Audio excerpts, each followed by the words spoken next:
Mkabidhi Yesu maisha yako, usisite, yeye ni rafiki mwema. Je, wamtambua kama Mwokozi wako? Usihofu japo yawe magumu ndugu. Je, umemkabidhi Yesu maisha yako? Usisite, yeye ni rafiki mwema. Je, wamtambua kama Mwokozi wako? Usihofu japo yawe magumu ndugu.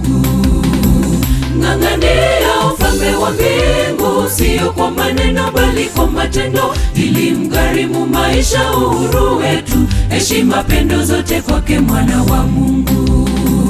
Ng'ang'ania ufalme wa mbingu, sio kwa maneno bali kwa matendo, ili mgharimu maisha, uhuru wetu, heshima, pendo zote kwake mwana wa Mungu.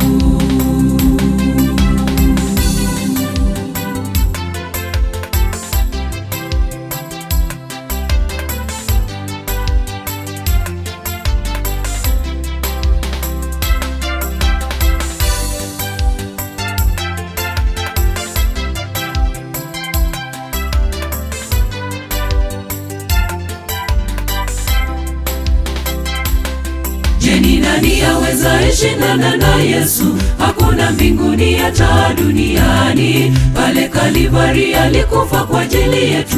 Haleluya, Mwokozi apewe sifa. Je, ni nani aweza shindana na Yesu? Hakuna mbinguni hata duniani. Pale Kalvari alikufa kwa ajili yetu. Haleluya, Mwokozi apewe sifa. Ng'ang'ania ufalme wa mbingu, sio kwa maneno bali kwa matendo, ili mgharimu maisha, uhuru wetu, heshima, pendo zote kwake mwana wa Mungu. Ng'ang'ania ufalme wa mbingu, sio kwa maneno bali kwa matendo, ili mgharimu maisha, uhuru wetu, heshima, pendo zote kwake mwana wa Mungu. Ng'ang'ania ufalme wa mbingu, sio kwa maneno bali kwa matendo, ili mgharimu maisha, uhuru wetu, heshima, pendo zote kwake mwana wa Mungu. Ng'ang'ania ufalme wa mbingu, sio kwa maneno bali kwa matendo, ili mgharimu maisha, uhuru wetu, heshima, pendo zote kwake mwana wa Mungu.